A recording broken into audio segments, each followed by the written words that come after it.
Right, hey guys, how we doing? Back with another video from 6, and today we are checking out, is Boruto cool? Now, so the recent chapter, I thought it was interesting. I think, though, right, the new Rasengan technique and everything that's going on with Boruto, it would be cool if the guy he's fighting was a cool villain. Code's just an absolute joke right now. He's not done anything the whole time he's existed within this. Except, the girl, he freed her and then all those problems. It just hasn't done anything. So the technique's interesting, and yeah, it's just, I don't know, let's see what Six thinks, but I just feel like if there was an actual villain he's fighting against and he's using against, and you're like, oh wow, so sick. Yeah, but like, it was kind of like ooh, that is an interesting technique. That's really like, ooh, okay, and then the Cash and Koji kind of hinting was like, ooh, but yeah, let's. I reckon next chapter we can say Boruto is cool if they pull it off like a decent kind of like carry on. But anyway, let's see what Six thinks. I've been pretty hesitant to talk about Boruto 2 Blue Vortex or the Boruto time skip because, to be very honest, after chapter 1 came out, even though it was a well put together chapter and ended on a fairly decent cliffhanger, I just really was not that interested in it at the time. And the same was true for chapter 2, although it caught my eye just a little bit. But chapter 3 has me invested enough now. I think the series is finally worth covering, and I have something to look forward to each month from this manga. I hate that it's monthly though. I hate that it's monthly. Like, it's just. Ever since Boruto started, everyone has been looking forward to this time skip. Even the people who claim to hate Boruto with all their hearts were waiting for this time skip to happen. It's the literal Well, yeah, because they hinted right at the very beginning, didn't they? first thing in the manga, shrouded in mystery and remained interesting for the entire run of Boruto Part 1. Whether or not the time skip will live up to the hype we've set for it in the long run will be decided when that time comes, but at least for right now, I think it's a good time to start reading if you haven't already. I have both positive and negative things to say, and obviously that'll all be laid out here. Before we begin, I'd like to ask if you could leave a like on the video and subscribe to the channel, as YouTube shows me more than 70% of the people watching my videos aren't subscribing. Perhaps the most exciting thing so far is that Boruto has a brand new jutsu and it's really overpowered. It's kind of planetary, isn't it? The best way to describe it would be to start with the way Boruto actually applied it and what it was used for. Boruto threw a strike at Code, which Code did react to and catch, but Boruto claimed that his jutsu was already halfway complete at the time Code caught his hand, or to be more specific, Boruto said he was halfway to ending Code's life, but Yeah, he keeps saying like, come on, mate. He tells him, he knows, like, you don't stand a chance, bro. it's one and the same since he's doing it with this jutsu. You'll understand in a minute. After this, Code starts charging at Boruto, and from what we can tell, one of two things are happening. Either Boruto's new jutsu is causing Code to miss all of his strikes, and it makes it appear as if Boruto is moving, or Boruto is moving extremely really fast, and Code can't keep track of him at all. At least in Code's opinion, he thinks Boruto is doing some high level of movement Because he tells him to keep still, doesn't he? because he says that Boruto's moves go beyond just simple dodging. Couple that with the fact that right after this, Boruto just appears to blitz behind Code, and it seems pretty likely Boruto is just moving really fast. Boruto finally lands his jutsu on Code in full, and it sends him flying. Ada doesn't seem too impressed with the jutsu and wonders how Ada, that's her name, right? But he's like, wow, he just shook the whole planet. it's different from a basic Rasengan, but Damon seems to have a bit more insight and says that it's Boruto who's making the ground rumble, or rather the entire earth, since Boruto's attack makes use of planetary spin and he calls it nifty. Boruto is surprised that Code can even stand after being hit with the jutsu, and we get a POV shot of Code who can barely see straight and then starts to collapse, wondering what all the spinning he's seeing is. Boruto then goes on to Oh, I love this. They're like, it's just constant. Like the world is constantly spinning. That technique is constantly going to go until you die, or I can turn it off. And he still runs away. Like, what a madman. further explain the jutsu, saying that Code can think of it as a biting counterattack from the planet he tried to destroy. It's a Rasengan that incorporates a planet's chakra, its rotation. The power rushing through Code's body won't ever dissipate, just like how a planet won't stop spinning. Boruto continues to say the damage will continue semi-permanently because Code will pass away before the planet stops spinning. Code tries to stand again but fails, and Boruto lets us know that he can release this jutsu and will do so if Code tells him what he wants. Now, for a bit more explanation, just from what I can gather from the panels that's not explicitly said, Boruto can land this attack on you so long as you are in contact with him. It doesn't look like he has to land a direct strike because of what he says to Code. After Code simply grabs his arm, he says he's already halfway there. As for the jutsu description, it seems like Boruto makes her a Rasengan and then incorporates the Earth's chakra into it as a way to keep the jutsu going without his need to do it at all times. So as long as Boruto hits you with the jutsu and Earth is still spinning, he doesn't have to do anything else and can simply wait for the jutsu to do its job. Another rather interesting thing about this jutsu is that Boruto claims the power is running inside of Code, meaning it's likely attacking him internally. This gives Boruto a form of durability negation, at least against a lot of people within the world of Naruto. Because as Kakashi says in part 1, there's no way to train and strengthen your insides, which is what makes the Gentle Fist so strong of a taijutsu technique, that all you need is a mere scrape to damage your target. This would be quite fitting narratively for Boruto to have a jutsu like this, since it incorporates both sides of his family heritage in it. Naruto's side for the Rasengan and Hinata's for the internal damage. I also want to add that this jutsu may be immune to the absorption by karma, since it's inside of your actual body and not physically manifested like the other jutsu we see karma absorb. Yeah, alright, that is an interesting point. Oof, like that. To address the elephant in the room as far as Boruto only being planetary, I think the application of Earth's chakra is being fairly misunderstood here as to why Boruto puts it into the jutsu. From what I can tell, it's not to power the jutsu up, but the Earth's chakra is incorporated to make sure the jutsu doesn't stop attacking the opponent constantly. As he says, the Rasengan incorporates Earth's chakra, not that it's made of Earth's chakra. Lastly, even if you were to say Boruto only incorporated the chakra and how the Earth spins into the jutsu, the amount of force the Earth generates as it spins is not even planetary, so it wouldn't get him that high anyway. I think it's a bit disingenuous to say Boruto or Naruto characters at this point are just now getting to planetary levels of power, but that's just my take on it. If you have some other reason why they aren't planetary, that's whatever, but this most certainly is not a reason to say that they aren't. As for if Boruto is cool now, I'll give my take on the character first, aside from that jutsu, and then a major flaw I see within the series itself to answer this question. But when it comes to Boruto himself, I'd say he's pretty cool. To say that he's had a massive change in attitude from his part 1 self would be the understatement of the century. Even when Boruto lost everything and was walking away at the end of chapter 80, he had a very cheery expression and you could tell his outlook on life was mostly positive. But showing up in chapter 1, stripped of his name and Sasuke nowhere to be seen, Boruto seems to be all about business at this point. Yeah, like he does, he's just like, right, I'm stepping on you.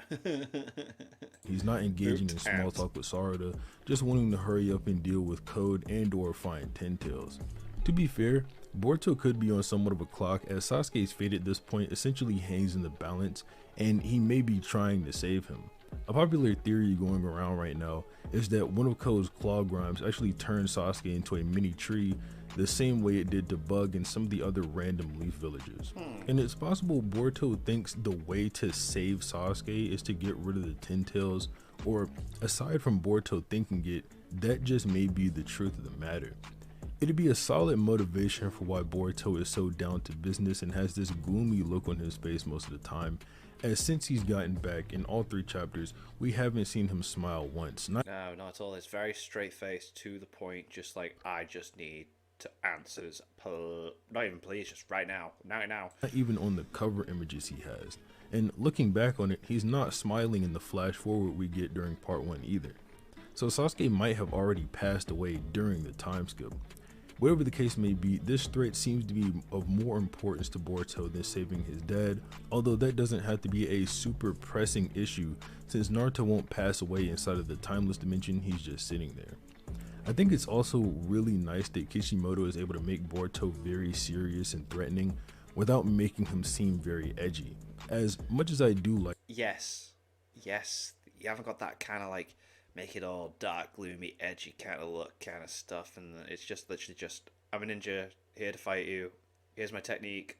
I'm not messing about with it. Like Sasuke, there were definitely some times when he came off more edgy than emotional, and to see that change is a great thing in my eyes, because I like seeing Kishimoto has improved as a writer.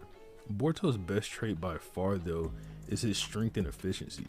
Whether it's when he's cutting down the clog rhymes or embarrassing Code, it doesn't feel like He literally does embarrass Code, man. Code's an absolute joke. there's any wasted movement in what he's doing, sort of like Baryon mode or Ultra Instinct. Obviously not to such a degree, but you get what I'm leaning at when I say that. And I'm sure you can tell from what I've been saying, a lot of Boruto's character is sort of shrouded in mystery, and his strength is the one thing that's no longer up for debate or being put into question, as all of the things he's done so far are done in base form, without his karma activated or without the Yeah, assistance he's of not Momoshiki. triggering any kind of transformation. Keep in mind, whatsoever. Code is stronger than Jigen, who beat up both full power Naruto and Sasuke at the same time.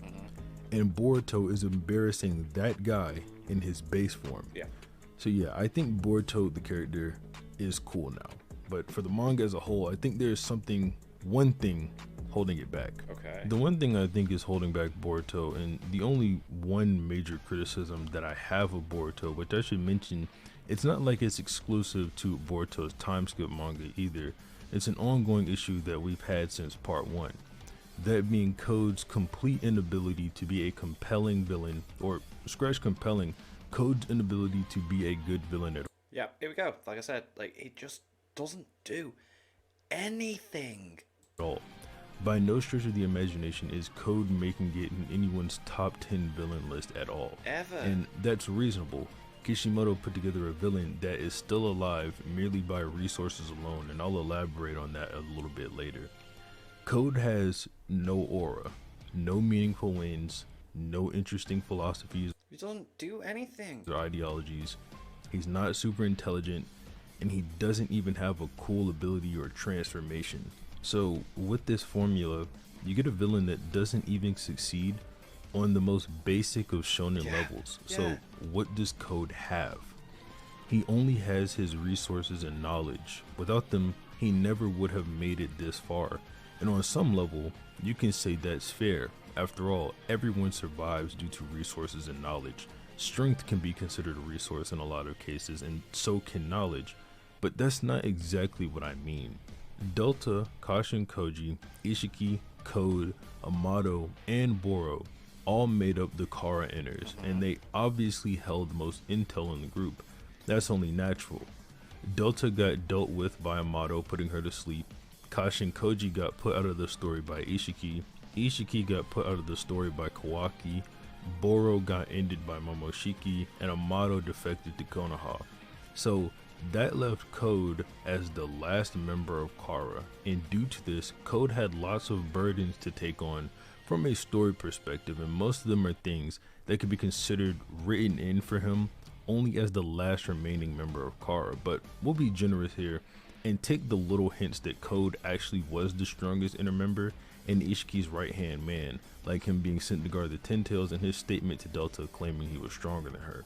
Yeah, it's so dumb. It's like, right, okay, he was actually stronger than the strongest person in the group, but out of respect, he put limiters on. Whoa, what if he was to remove his limiters? Oh my god, he'd be so powerful. He's removed his limiters, but he's just gonna release some girl who he's gonna fall in love with and then just do everything she says, and then he's gonna be a massive nothing, and he's gonna make white Zetsu knockoffs with his claw things that make him teleport places. Wow, did you know he can teleport to places? My god. And then after the time skip, he's missing an eye. Like, one of the stupid Zetsu knockoffs had a more interesting moment in the second chapter than he did by having a Rinnegan eye. So, Code, Ishiki's right hand man, gets a visit from Ishiki's soul, and Ishiki essentially gives him a tutorial on how to become an Otsutsuki, along with the names of the people who took his life. So Code's entire motivation is that he wants to beat the people who beat Ishiki because he worshipped him. Revenge! Revenge! I promise you, rereading this, I realized Code was doomed from the very beginning.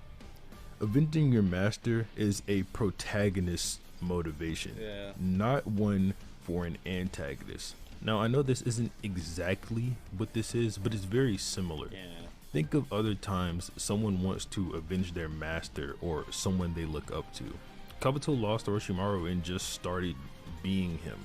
It turned into this whole plot line where Kabuto essentially lost his identity. That's interesting. It's a great, very interesting. It's such an iconic moment. Place to take it.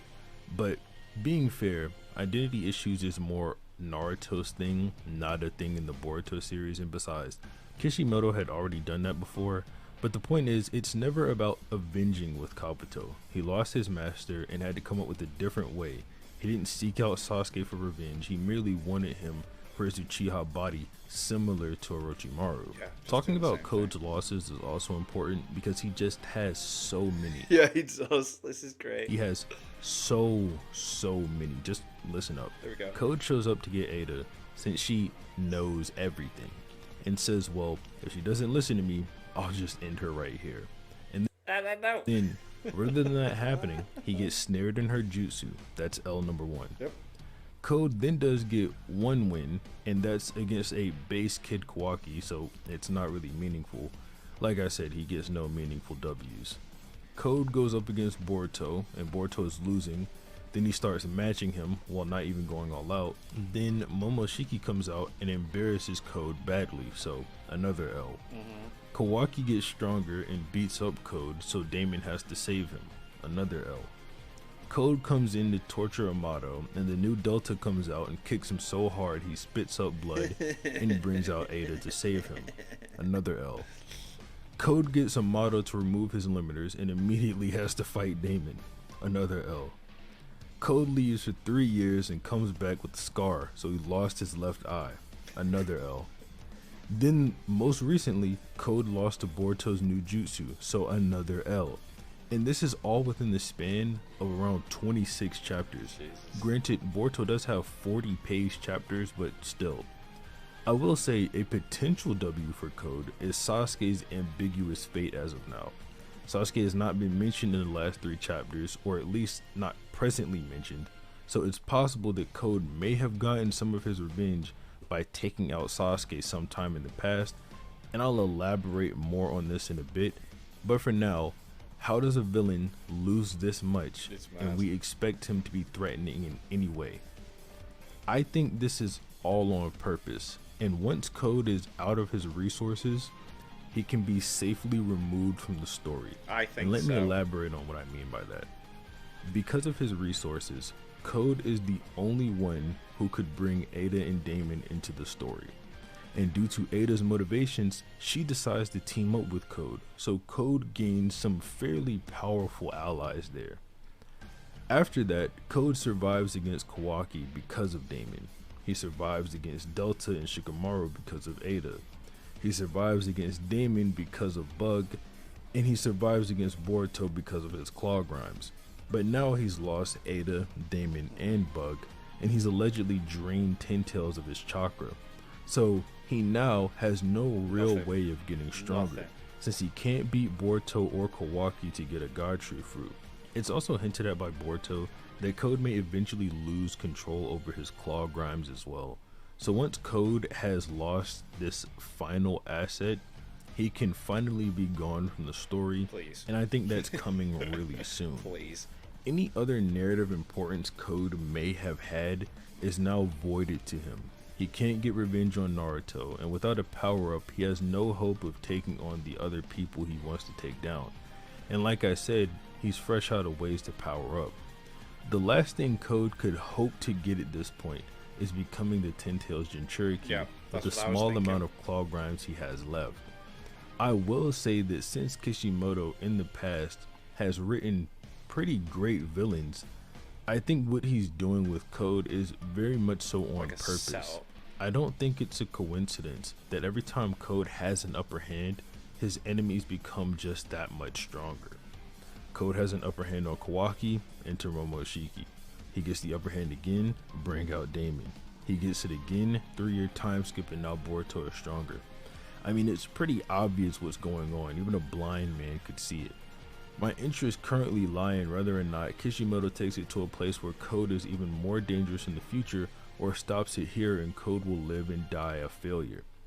But with either of those, I'm not going to lie, I'm failing to see how they could be narratively satisfying, at least for Code himself, since for the most part narratively, Code just seems to be in the way of everyone else and more like a pain than a genuine Yeah, threat. he's just an annoyance. Even now, It's like, Boruto is stop it. talking about the danger of Can you just stop invading the town for a moment, please? Oh god, Coach, you're so annoying.